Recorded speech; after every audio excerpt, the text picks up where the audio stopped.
So right now, if you're building an embodied AI like if you're trying to teach a robotic arm how to fold a shirt or chop a carrot, you are probably spending millions of dollars on teleoperation labs. Yeah, easily millions. Right. You've got humans wearing VR headsets. They're manually driving these robot arms to collect trajectory data, and you're just kind of hoping the model eventually internalizes how the physical world works. Well, welcome to AI Paper Slop. This is the YouTube series where we summarize the latest AI and tech papers so you can just, stay at the cutting edge. And today's paper really flips that whole teleop pipeline on its head. It really does. We're looking at the PhysBrain 1.0 technical report, which is a collaboration between Zhongguan Kun Academy and Deep Cybo. And their core insight is essentially understanding first, action next. They argue that feeding a model endless robotic trajectories doesn't actually teach it physics. No, it just teaches it mimicry. Exactly. So instead, they extract structured physical common sense from massive amounts of human egocentric video, and they pre-train a base vision language model to deeply understand physics before it ever even sees a piece of robot hardware. And spoiler alert, the result is state-of-the-art performance across both simulated and real-world benchmarks using drastically less embodiment-specific data. Right, which is huge. Yeah. So let's break down how they actually do this, because it is a complete inversion of how the industry currently approaches VLAs, right? Or vision language action models. It really is. I mean, the traditional method just assumes that if a model curve fits human teleoperation enough times, it will implicitly learn that, a glass shatters if you drop it, or that cloth folds while metal doesn't. But imitation learning is shallow. Exactly. You're just matching visual inputs to motor outputs.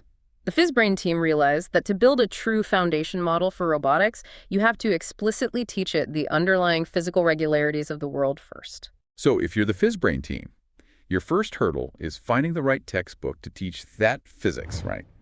And the obvious choice is video. Specifically, human egocentric video, like a GoPro strapped to someone's chest while they're cooking. Right, data sets like Ego4D. Yeah, Ego4D, EgoDex. But here's the problem.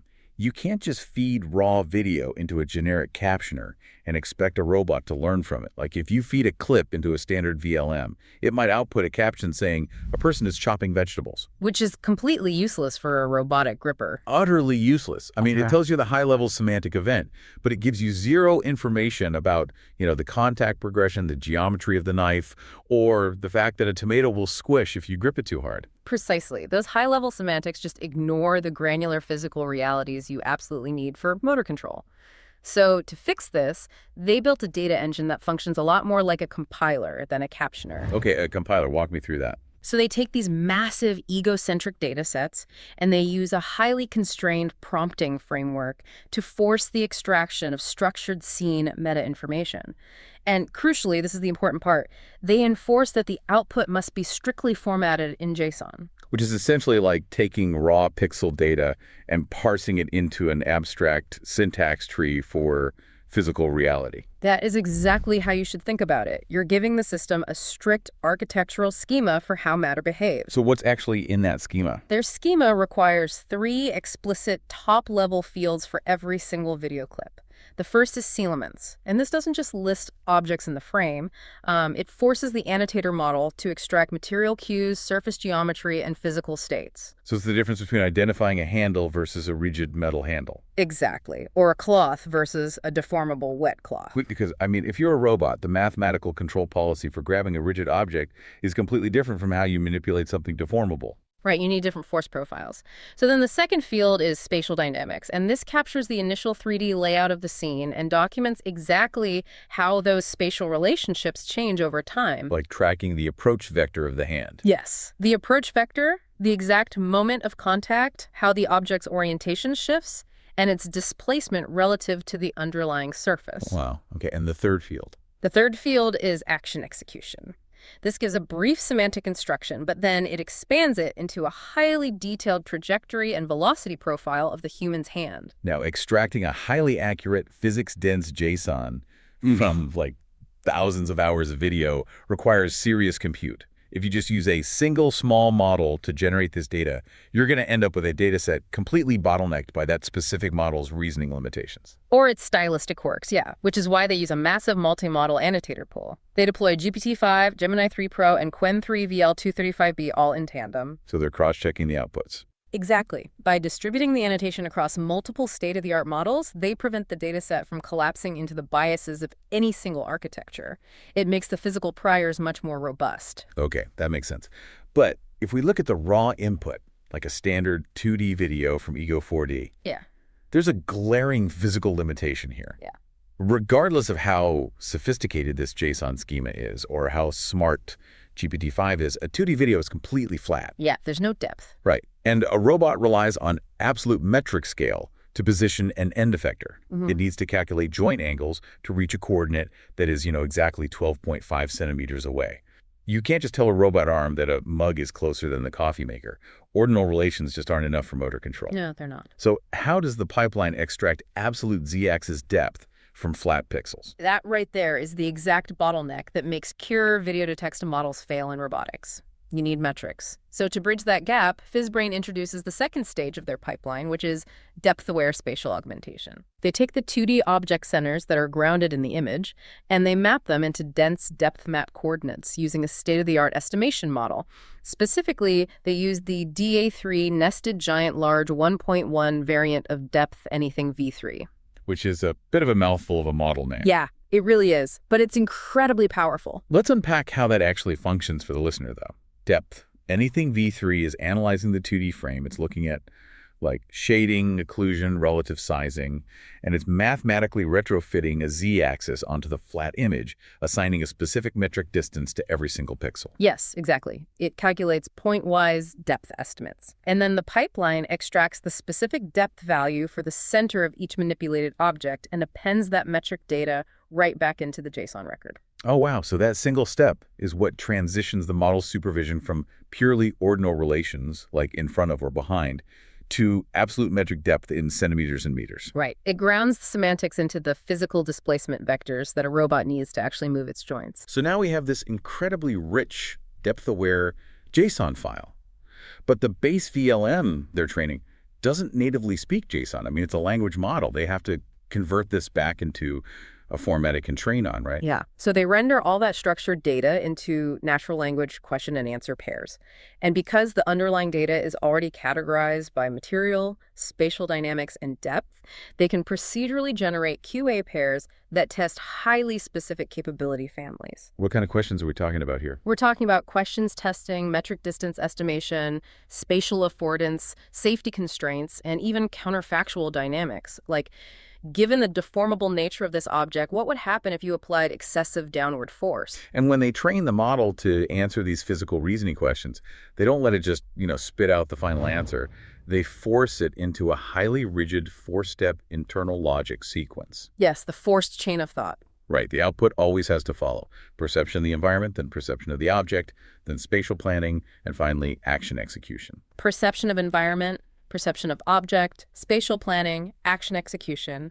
They are structurally enforcing a chain of thought designed purely for embodied agents. By forcing that exact sequence, the model is mathematically prohibited from hallucinating an action. Like, it has to explicitly prove in its own context window that it understands the boundaries of the room, the material properties of the object, and the metric spatial constraints before it is allowed to generate the final motor command. Exactly. It guarantees the model is actually utilizing the physical regularities it learned rather than just memorizing a superficial mapping between visual tokens and a text response. Okay, but, and here's my pushback on this.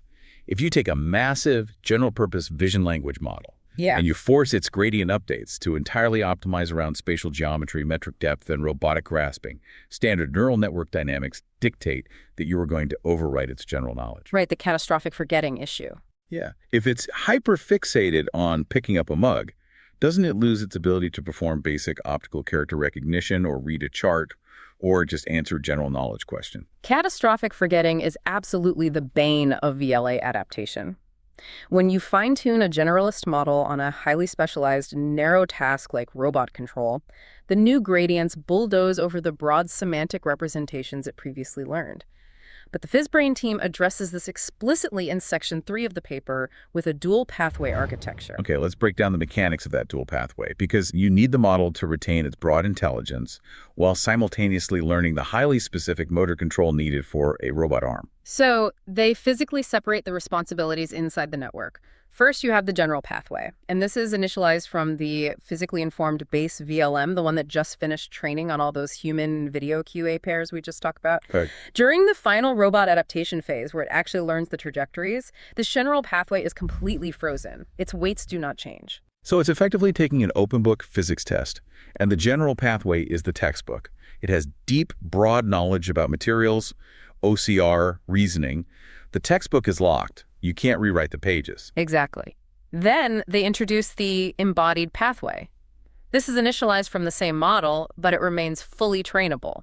This is the student actually taking the test, optimized purely on the benchmark-specific robot demonstrations. Wait, but if the general pathway is frozen and the embodied pathway is the only one learning, how do they actually communicate? The embodied pathway still needs to access the semantic knowledge stored in the frozen general pathway to know what it's looking at, right? They connect them using asymmetric layer-wise fusion. Okay, what does that look like under the hood? At each layer of the transformer, the general pathway processes information using its own frozen self-attention blocks. Meanwhile, the trainable embodied pathway computes its query tokens, but when it calculates attention, it attends to a concatenated set of key-value pairs. Concatenated with what? It concatenates its own key values with stop gradient features pulled directly from the frozen general pathway. Ah. And the term stop gradient is critical here. It means the mathematical information only flows in one direction. Precisely. The embodied pathway can query the general pathway to ask, like, hey, what kind of material is this? But when the backpropagation happens to correct the embodied pathway's motor mistakes, those error signals are blocked from traveling back into the general pathway. The student can read the textbook, but the student's wrong answers don't rewrite the textbook. That is the exact mechanism. It allows the control pathway to pull rich, general semantic features, like recognizing an object's affordance, without forcing the network to balance motor control optimization against retaining its broader world knowledge. It mathematically sandboxes the control logic. That solves the catastrophic forgetting problem incredibly elegantly. But there's a second major hurdle when moving from human video to actual robot hardware. Robot trajectory datasets are incredibly expensive, which means they are small and they are narrow. Very narrow. If you only have a few hundred examples of a robot picking up a red block, the model often learns a lazy shortcut. It looks at the visual input, recognizes the red block, and just predicts the grasping action, completely ignoring the language instruction you actually gave it. Right. This is a notorious issue in goal conditioned learning. It's called the modality shortcut problem. If a visual scene strongly correlates with just one or two actions in the training data, the flow matching action decoder, which is the part of the network generating the continuous robot joint commands, it learns to treat the visual tokens as the only context it needs. It just treats the text instruction as redundant noise. Yeah. And PhysBrain 1.0 fixes this mathematically with a mechanism called action-conditioned language alignment. How did that actively force the flow matching decoder to pay attention to the text, though? They use a log likelihood ratio objective during training. They effectively split the action query tokens into two branches. The first is a prior branch, where the action queries are artificially constrained. They are only allowed to attend to the visual tokens. They are completely blinded to the language instruction. Okay, and the second branch? The second is the posterior branch, where the action queries have full access to both the vision and the language instruction. So you're isolating the variables.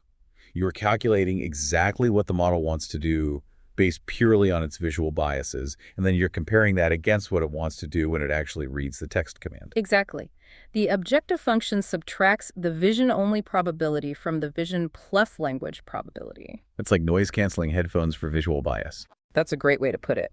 By mathematically penalizing the model, if its action predictions rely solely on the correlations between the image and the motor output, it cancels out the urge to just act on what it sees. The only way the model can minimize the loss is by ensuring its action embeddings contain information uniquely derived from the text instruction. So the action decoder is forced to remain highly sensitive to language, even when the robot dataset is tiny. Okay, so just to recap under the hood here.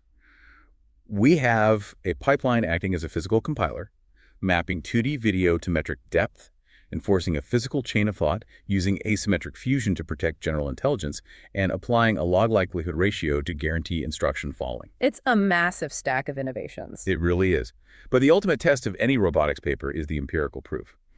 When you actually drop this architecture into a robot, does learning physics from humans first actually beat policies natively trained on massive data sets of robot trajectories? The evaluation is where this paradigm shift really proves its worth.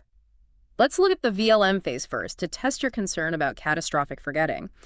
They evaluated PhysBrain 1.0, which uses the Qwen3 VL backbone on standard multimodal benchmarks before any robot adaptation. How did it do?